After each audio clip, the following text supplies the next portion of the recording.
আসসালামু আলাইকুম। আজকের ভিডিওতে আমি আমার অ্যাডমিশন লাইফ অ্যান্ড অ্যাডমিশনের আগে আমি কীভাবে চিন্তা করতাম সেটা নিয়ে আমি কিছুটা আলোচনা করব। এতে করে তোমরা যারা গ্রামে বসবাস করছো অথবা মফস্বল শহরে আছো তারা অনেক বেশি উপকৃত হবা আমার লাইফের এই শিক্ষাগুলো নিয়ে। অ্যান্ড যারা অবশ্যই নিজেদেরকে মিডিয়াম কোয়ালিটি বা একটু লোয়ার মিডিয়াম কোয়ালিটি স্টুডেন্ট মনে করো তাদের কিন্তু অনেক বেশি ইন্সপায়ার্ড হবা বলে আমি বিশ্বাস করছি। সো আমি 2019 সালে যখন এইচএসসি পরীক্ষার পরে আমি যখন অ্যাডমিশনে বসি তখন আমার টোটাল 9টা ইউনিভার্সিটির মধ্যে আমার 8টা ইউনিভার্সিটিতে চান্স হয়ে গেছে। আনফর্চুনেটলি শুধুমাত্র বুয়েটে আমার চান্স হয় নাই, অ্যান্ড আমি লাস্ট পর্যন্ত রুয়েটের মেকানিক্যাল থেকে আমি পড়াশোনা করেছি অ্যান্ড গত বছর আমি পাস করেছি। বাট তুমি কি জানো অ্যাডমিশনের যখন আমি পড়া শুরু করি তখন আমি কী চিন্তা করতাম? আমি অ্যাডমিশন যখন দেওয়া শুরু করি আমি টোটাল 13টা ইউনিভার্সিটি ফর্ম তুলে রাখছিলাম, অ্যান্ড আমার টার্গেট ছিল যে কোনো না কোনোভাবে জাস্ট একটা ইউনিভার্সিটি, একটা পাবলিক ইউনিভার্সিটির যে কোনো একটা সিট হইলেই আমার হইল। মানে বুঝতে পারছো, তখন আমি 13টা ইউনিভার্সিটি ফর্ম তুলছিলাম, মানে কি আমি এ গ্রেড থেকে শুরু করে একদম সি গ্রেড সব ইউনিভার্সিটি বা সব টাইপের ইউনিভার্সিটি ফর্ম তুলে রাখছিলাম। আমার কনফিডেন্স লেভেল আসলে এত লো ছিল, অ্যান্ড এত লো থাকার একটা বড় রিজন ছিল আমি তার আগের লাইফে কিভাবে চিন্তা করতাম সেটা। এটা যদি একটু শোনো অনেকেই হয়তো বা রিলেট করতে পারবা। আমি যখন ক্লাস 9-এ ছিলাম, সো আমাদের স্কুল, আমি বলবো না যে রাজশাহী সেরা স্কুল, অবশ্যই না, রাজশাহীতে আমাদের স্কুল থেকে আর অনেক ভালো ভালো স্কুল ছিল, যদিও আমার কাছে আমার স্কুল খুবই ভালো, বাট এরপরেও রিয়েলিটি হচ্ছে আমাদের স্কুলের থেকে রাজশাহীতে আরও অনেক ভালো ভালো স্কুল ছিল। অ্যান্ড আমার ওই সময় রোল ছিল 5, ক্লাস 9-এ আমার রোল ছিল 5। আমি চিন্তা করতাম যে রাজশাহীতে আমাদের স্কুলের থেকে যদি আরও 20টা ভালো স্কুল থাকে, অ্যান্ড প্রত্যেকটা স্কুলের টপ 50 তো অবশ্যই খুবই ভালো, কারণ তারা অনেক ভালো স্কুল, টপ 50 খুবই ভালো। সো শুধুমাত্র আমি যদি 20টা স্কুলের কথাও চিন্তা করি, মোটামুটি আমার র্যাঙ্ক শুধুমাত্র রাজশাহীতেই 1000-এর আশেপাশে। মানে 20টা স্কুলে ধরো আমার থেকে 50 জন ভালো স্টুডেন্ট আছে গড়ে, তার মানে শুধুমাত্র রাজশাহীতে আমার র্যাঙ্ক হচ্ছে মোটামুটি 1000-এর মতো। এরপর আমি চিন্তা করছি রাজশাহী বিভাগে তো আরও অনেকগুলা জেলা আছে, যেমন ধরো নওগাঁ, নাটোর, পাবনা, সিরাজগঞ্জ। সো এখানে তো আরও অনেক ভালো ভালো স্টুডেন্ট আছে। সো আমি ধরে নিলাম আর বাকি সব জেলা থেকে আমার থেকে আরও 1000 বেশি স্টুডেন্ট ভালো আছে। তার মানে শুধুমাত্র রাজশাহী বোর্ড থেকেই আমার পজিশন হচ্ছে 2000। এখন চিন্তা করো রাজশাহীতে যদি আমার পজিশন 2000 হয়, এরকম আরও অনেকগুলো বোর্ড আছে নিশ্চয়ই। আমি চিন্তা করতাম যে ঢাকাতে তো আরও ভালো ভালো স্কুল কলেজ, সো ঢাকাতে আরও বেশি ভালো স্টুডেন্ট, সো ঢাকায় আরও 4000 স্টুডেন্ট আমার থেকে ভালো। এবার চট্টগ্রাম, খুলনা, বরিশাল, দিনাজপুর, এভাবে চিন্তা করে আমি দেখতাম যে সব জায়গাতে যদি অ্যাভারেজে আমার থেকে 1000 বা 2000 স্টুডেন্টও ভালো হয়, আমার পজিশন মোটামুটি পুরা বাংলাদেশে 16 থেকে 20,000-এর আশেপাশে। বুঝতে পারছো? তার মানে আমি চিন্তা করতাম যে আমি যে পজিশনে আছি এই পজিশন আমার হচ্ছে মোটামুটি আমি 16 থেকে 20,000-এর মাঝখানে কোনো একটা স্টুডেন্ট, অর্থাৎ আমার থেকে 16,000 স্টুডেন্ট আছে ভালো। ওই সময় আমি চিন্তা করছি আচ্ছা মেডিকেলের সিট কয়টা? আমাদের সময় ওই সময় মেডিকেলের সিট ছিল মাত্র 3000। বললাম আচ্ছা 3000 মেডিকেলে চলে যাবে। রুয়েট, বুয়েট, চুয়েট কুয়েটে আরও 4000 সিট আছে, যদিও আরও বেশি, বাট আমি ওই সময় যা জানতাম ওইভাবে হিসাব করতাম আর কি। সো রুয়েট, বুয়েট, চুয়েট কুয়েটে আরও 4000 চলে গেল, তো 7000 জন বাদ। বাকি ঢাকা ইউনিভার্সিটি, রাজশাহী ইউনিভার্সিটি, চট্টগ্রাম, জাহাঙ্গীরনগর সব মিলায় হয়তো বা আরও ধরো 1500 করে, ধরো আরও মোটামুটি 5-6 হাজার স্টুডেন্ট চলে যাবে। সো মোটামুটি 12-13 হাজার তো এখানে চলে যাবে। তাহলে যে সায়েন্স অ্যান্ড টেকনোলজি যেগুলো আছে সেগুলোতে মনে হয় একটা সিট আমি পাইলেও পাইতে পারি, অথবা কৃষিতে ইনশাল্লাহ আমি পাইলেও পাইতে পারি। যদি নাও হয় অ্যাটলিস্ট রাজশাহী কলেজ বা এরকম ভালো ভালো কলেজে আমি মনে হয় অনার্স করতে পারবো। আমি ওই সময় পর্যন্ত কিন্তু আসলেই আমি এইভাবেই চিন্তা করতাম, আমি এক ফোঁটাও বানাই বলছি না, ট্রুলি বলছি, আমি এইভাবেই চিন্তা করতাম যে আমি মনে হয় সর্বোচ্চটা হইলে আমি কোনো একটা সায়েন্স অ্যান্ড টেকনোলজি এই লেভেলের কোনো একটা ইউনিভার্সিটিতে হয়তো বা সিট পাইলেও পাইতে পারি। এরপরে যখন আমি এসএসসি রেজাল্ট পাইলাম, অ্যান্ড এসএসসি রেজাল্ট আমাদের সময় মার্কস কত ছিল আমি অবশ্যই বলবো না, কারণ তোমরা এটা মূল্য দিতে পারবা না, কারণ আমি 2017 সালে যখন এসএসসি দিয়েছি তখন মার্কস আসলে খুব বেশি পাওয়া যাইতো না। ওকে, সো আমি আমার মার্কস অনুযায়ী রাজশাহী গভর্নমেন্ট সিটি কলেজে চান্স পাইলাম। সিটি কলেজটা হচ্ছে আমাদের রাজশাহীর মধ্যে বলা যায় প্রায় 3 নাম্বার একটা কলেজ, কারণ প্রথম রাজশাহী কলেজ যেখানে 300 স্টুডেন্ট ভর্তি হয়, এরপর হচ্ছে নিউ ডিগ্রি যেখানে প্রায় 600 স্টুডেন্ট ভর্তি হয়, এরপরে আসে সিটি কলেজের নাম। অনেকে আবার রাজশাহী ইউনিভার্সিটি স্কুল অ্যান্ড কলেজেও চলে যায়, বাট আমার ওখানে হয়েছিল না, কারণ ওখানে খুব কম সিট থাকে বাইরের জন্য, বেশিরভাগ স্টুডেন্ট আসলে রাজশাহী ইউনিভার্সিটি স্কুল থেকে কলেজে প্রমোশন হয়। সো বাইরের স্টুডেন্টের জন্য খুব কম সিট ছিল, তো আমার হয়েছিল না, আমি সিটি কলেজে গেছিলাম। সো তখন আমি চিন্তা করতাম এইভাবে যে ওকে আমার থেকে ভালো রাজশাহী কলেজে আসে 300 জন, আর নিউ ডিগ্রিতে আছে 600 জন, তাহলে টোটাল হচ্ছে 900 জন আমার থেকে ভালো। ধরে নিচ্ছি সিটি কলেজে আমি মাঝামাঝি একটা স্টুডেন্ট, মানে সিটি কলেজে আমার থেকে 300 জন ভালো 300 জন খারাপ। তার মানে শুধুমাত্র রাজশাহী বোর্ডে আমার এখন পজিশন 1200। কেন রাজশাহী বোর্ড বলছি জানো? কারণ মোটামুটি এখন সব জেলা থেকেই স্টুডেন্টরা রাজশাহীতে পড়তে আসতো। হয়তো বা সিটি কলেজের থেকে আর কিছু কিছু ভালো কলেজ হয়তো বা বাইরেও ছিল, যেমন হয়তো বা বগুড়া আজিজুল হক কলেজ বা এরকম কিছু কিছু কলেজ হয়তো বা ছিল। বাট আমি তখন চিন্তা করতাম যে না, আমার পজিশন একটু বাড়ছে, এখন মোটামুটি রাজশাহী বোর্ডে আমার পজিশন এই 1200 থেকে 1300-এর মাঝখানে। বুঝতে পারছো? তার মানে এখন মনে হয় একটু ভালোভাবে ফাইট দিতে পারলে আমি মনে হয় রাজশাহী ইউনিভার্সিটি, ঢাকা ইউনিভার্সিটি, জাহাঙ্গীর, জগন্নাথ এগুলোর কোনো একটা সিট হয়তো আমি ইনশিওর করতে পারবো। আচ্ছা, এরপরে অ্যাডমিশন যখন ফেজ আসে, সো আমি বাজারের দিকে যে টপ টপ লেভেলের ভাইয়ারা ছিল না, আমি তাদের কাছে এখনো পড়ি নাই। সো আমি আমার কোন লেভেলে আছি এই জিনিসটা আমি তখন বুঝতাম না। সো আমি কি করছি, যখন অ্যাডমিশন ফেজ আসে, আর আচ্ছা আরেকটা জিনিস বলে রাখি, আমি উদ্ভাসে পড়ছি, আমি উদ্ভাসের স্টুডেন্ট। সো উদ্ভাসে যে আমার র্যাঙ্ক আসতো সেটা খুবই ডিপ্রেসিং লেভেলের র্যাঙ্ক আসতো। আমি উদ্ভাসে কখনোই ভালো করি নাই, শুধুমাত্র ম্যাথ ম্যাথ ম্যাথ এক্সামগুলো আমার ভালো হইতো আর কি।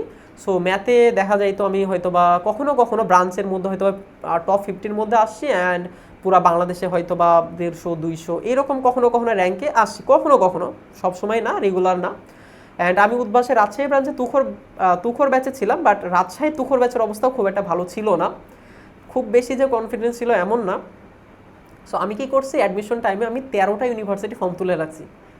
বিশ্বাস করো, 13টা ইউনিভার্সিটি, মানে তুমি চিন্তা করতে পারছো? তার মানে আমি রাজশাহী ইউনিভার্সিটি, জাহাঙ্গীর, জগন্নাথ, ঢাকা ইউনিভার্সিটি, এই চট্টগ্রাম ইউনিভার্সিটি, এদিকে এগুলো তুলছি, রুয়েট বুয়েট চুয়েট কুয়েটে তুলছি। মেডিকেল তুলি নাই, কারণ মেডিকেল আমি বায়োলজি পড়ি নাই। অ্যান্ড কৃষি ইউনিভার্সিটিও আমি তুলি নাই, কারণ কৃষি ইউনিভার্সিটি মানে আমার বায়োলজি ছিল না, আসলে আমি বায়োলজি পড়তাম, আমি বাংলা পড়ছি, বাংলা দাগাবো বলে।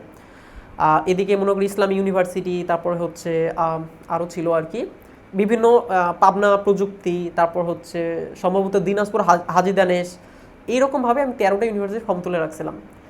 বাট প্রথমেই আমাদের যে এক্সামটা হয়েছিল ঢাকা ইউনিভার্সিটি, অ্যান্ড আমাদের সময় ঢাকা ইউনিভার্সিটি সর্বপ্রথম রিটেন এক্সাম নিয়েছিল। সো অন্যান্যবার কী হয়, ঢাকা ইউনিভার্সিটি এক্সাম দেওয়ার ঠিক 2 দিনের মাথায় রেজাল্ট চলে আসতো, শুধুমাত্র এমসিকিউ এক্সাম ছিল। বাট আমাদের সময় প্রথমবার রিটেন এক্সাম নেয়, অ্যান্ড রেজাল্ট দিতে অনেক বেশি দেরি হয়। সো ঢাকা ইউনিভার্সিটি ঠিক 1 দিন বা 2 দিন পরে আমাদের জাহাঙ্গীরনগরের একটা ইউনিটে এক্সাম ছিল। সো ওই ইউনিটে আমার রেজাল্ট যখন আসে, আমি দেখলাম যে আমার চান্স হয়ে গেছে। রেজাল্ট মানে পজিশন খুব বেশি ভালো না হইলেও ওই পজিশনে জাহাঙ্গীরনগরে চান্স হয়ে যায়। অ্যান্ড পরবর্তীতে আমি যখন জগন্নাথে এক্সাম দিলাম, জগন্নাথেও আমার খুব ভালো র্যাঙ্কে চান্স হয়ে গেছিলো। এরপরে ঢাকা ইউনিভার্সিটির আমার রেজাল্ট দিল, অ্যান্ড ঢাকা ইউনিভার্সিটিতেও আমার চান্স হয়ে গেছিলো। তখন তুমি বুঝতে পারছো, যখন আমার ঢাকা ইউনিভার্সিটিতে চান্স হয়ে গেল, তখন আমার কনফিডেন্স কী লেভেলে বেড়ে গেছে, অনেক বেশি বেড়ে গেছে। এরপরে শুরু হইলো আমাদের ইঞ্জিনিয়ারিং ইউনিভার্সিটিতে এক্সাম দেওয়া। সর্বপ্রথম আমাদের এক্সাম নেয় হচ্ছে চুয়েট। সো যখন আমি চুয়েটে পরীক্ষা দিলাম, সম্ভবত চুয়েটে পরীক্ষা দেওয়ার পরে যখন আমি কুয়েটে পরীক্ষা দিই, তখন আমি চুয়েটের রেজাল্ট পাই নাই সম্ভবত, না, যখন হ্যাঁ আচ্ছা হ্যাঁ যখন তখন আমি চুয়েটের রেজাল্ট পাই নাই সম্ভবত, আমার একদম শিওর মনে নেই। এরপরে যখন আমি চুয়েটের রেজাল্ট দিল, সো চুয়েটের রেজাল্ট আমি দেখছি আমার খুব ভালো একটা পজিশনে চান্স হয়ে গেছে। অ্যান্ড আমি মোটামুটি ট্রিপলি আমার one of the favourite subject ছিল, যেটা আমি পড়তে খুবই চাইতাম, সেটা হচ্ছে ট্রিপলিতে। যদিও পরবর্তীতে মেকানিক্যালে পড়তে হয়েছে, বাট ওকে, ট্রিপলিতে আমার দেখছিলাম আমার চুয়েটে চান্স হয়ে যাবে। সো আমি খুবই খুশি ছিলাম। এরপরে আমি রুয়েটে এক্সাম দিলাম। সো রুয়েটের রেজাল্টটা কবে দিছে জানো?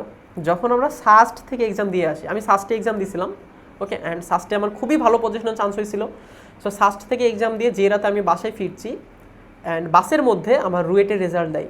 বুঝতে পারছো, আমি বড় হয়েছি রুয়েটের মাঠে খেলে খেলে, অ্যান্ড আমি রুয়েটের হলে ভাইদের কাছে গিয়ে পড়তাম। আমি রুয়েটের হলে উঠা বসা করছি, খুব বেশি না, রুয়েটের টঙ্গে আমি আড্ডা দিতাম ভাইদের সাথে। অ্যান্ড আমার যখন আমার বাসা খুবই কাছে আর কি রুয়েটের। তো আমার যখন চুয়েটের রেজাল্ট দেয়, আমার চুয়েটের পজিশন ছিল খুবই ভালো। তখনও আমি তত বেশি খুশি হই নাই যখন আমার রুয়েটে একটা মোটামুটি পজিশনে চান্স হয়ে গেছে।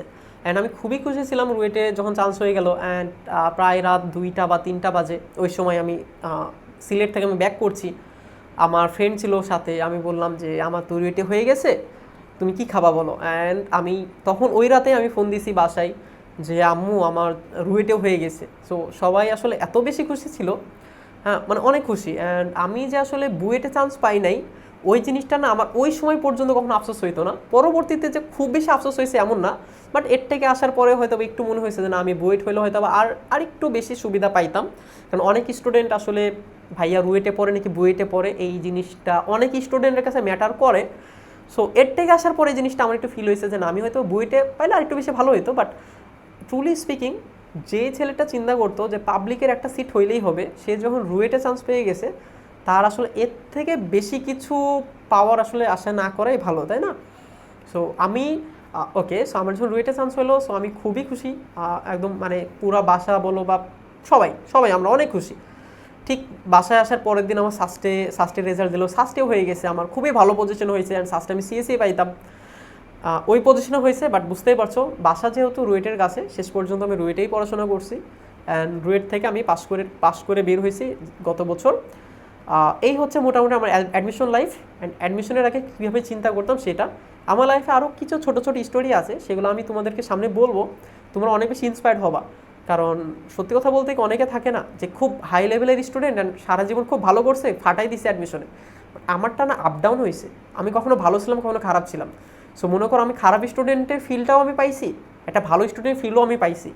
সো দুইটা ফিলে আমি আসলে তোমাদেরকে ব্যাখ্যা করতে পারবো, অ্যান্ড আমার পজিশন থেকে আমি সবসময় সত্য কথা বলারই চেষ্টা করি।